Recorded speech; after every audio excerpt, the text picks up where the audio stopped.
Nice. Thank you, Mr. Chairman. Welcome, Director Patel.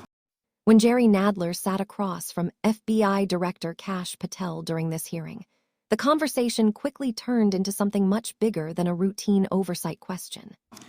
In the wake of the tragic murder of Charlie Kirk, Donald Trump said, quote, "Violence and murder are the tragic consequences of demonizing those with whom you disagree, day after day, year after year, in the most hateful and despicable way possible," close quote.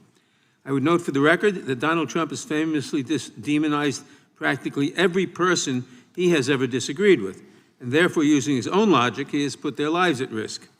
I should know, about 2 weeks ago, when I announced my decision not to decision not to seek re-election, many people on both sides of the aisle, including the chairman, offered me well wishes and thanked me for my service. Donald Trump, on the other hand, took to Truth Social to call me a, quote, psychopathic nut job, among other things.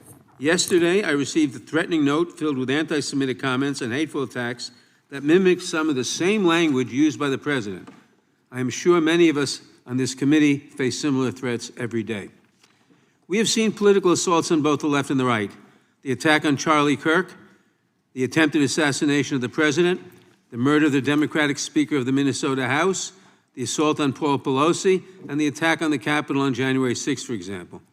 Director Patel, do you agree that there is political violence from both the left and the right? There is too much political violence. Do you agree, yes or no, that there's violence? There is too much political violence based on ideologies from either side. From either side, okay. Are you aware of the study by the Cato Institute, a well-known conservative group, that found that 69% of the violence is from the right? I'm not familiar with that study. You're not familiar, okay. I would commend it to you. Are you aware the administration has threatened to use violence as an excuse to crack down on liberty and freedom of speech? Say that again, I'm sorry?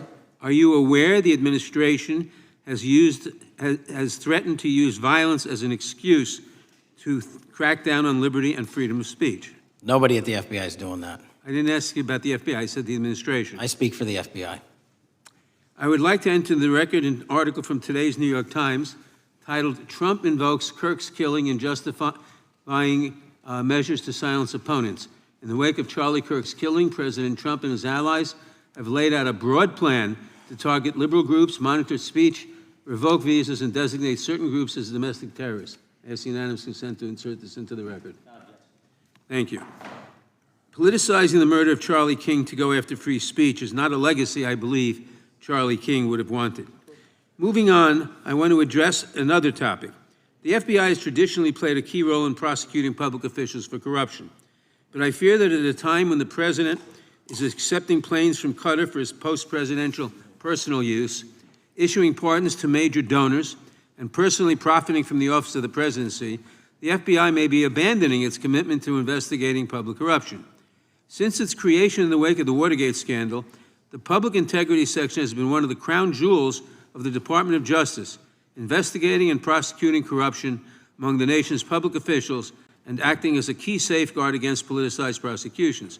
This section's work has been supported by an elite squad in the FBI devoted specifically to rooting out corruption. But according to reports, the Public Integrity Section has now been decimated, and the FBI's Public Corruption Squad has been disbanded. I would like to submit for the record a New York Times article entitled, "FBI Dismantles Elite Public Corruption Squad." I ask unanimous consent. Thank you. These actions are an invitation to corrupt politicians to break the law, since they know that the government is asleep at the switch.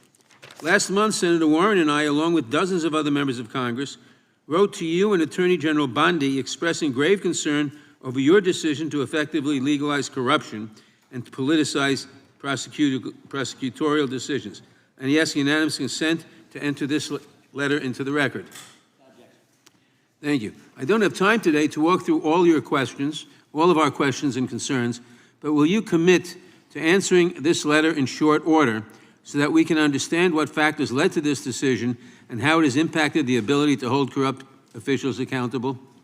I will review your letter with my team and respond as soon as I can. You will respond. Thank you. I yield back the balance of my time. Gentleman yields back. Gentleman from Arizona is recognized for 5 minutes. Thank you, Mr. Chairman, and thank you, Director, for being here. I appreciate Here's the bigger picture that this moment reveals. What we're seeing right now in American politics is something deeply troubling, and it's not confined to one party or one ideology. Violence is becoming normalized. Threats against public officials are becoming routine. And rhetoric from powerful political figures is increasingly being echoed by extremists who feel justified in acting on it. When someone like Jerry Nadler says he received an anti-Semitic threat that mirrors political language being used publicly, that should alarm every American. Not just Democrats, not just Republicans, everyone. Because once political violence becomes an accepted part of the environment, democracy itself starts to erode. And history shows that very clearly. Countries don't lose democratic stability overnight. They lose it gradually, through normalization of threats, intimidation, and dehumanizing rhetoric. Now, on the other side of this debate, many conservatives argue that government power is the real threat, that using violence as a pretext to expand surveillance or suppress speech could also damage democracy. And honestly, that concern deserves to be taken seriously too. Because a government that overreacts to violence by restricting civil liberties can become just as dangerous. So we're stuck in this incredibly fragile moment where two dangers exist at the same time. One danger is escalating political extremism and violence. The other danger is government overreach in response to that violence. And navigating that tension requires leadership that is honest, responsible, and willing to lower the temperature instead of constantly turning it up. But look at the political climate we're living in right now. Look at the insults. Look at the conspiracy theories. Look at the way opponents are portrayed not just as wrong, but as enemies of the nation. That kind of environment doesn't just create division.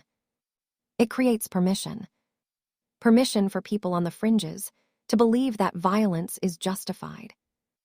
And when that happens, everyone loses. Democrats lose. Republicans lose. The country loses. The exchange between Nadler and Patel might have only lasted a few minutes in a congressional hearing, but the questions raised there go far beyond one committee room. They go to the heart of what kind of political culture we want to live in. Do we want a country where disagreement is fierce, but still democratic? Or a country where every election, every debate, every speech pushes us closer to the edge of political violence? Because the truth is, we're standing at that edge right now. And what leaders choose to say, and what they refuse to say, will determine which direction this country goes next. If you found this breakdown important, make sure you like the video, subscribe to the channel, and drop a comment below. I want to hear your thoughts.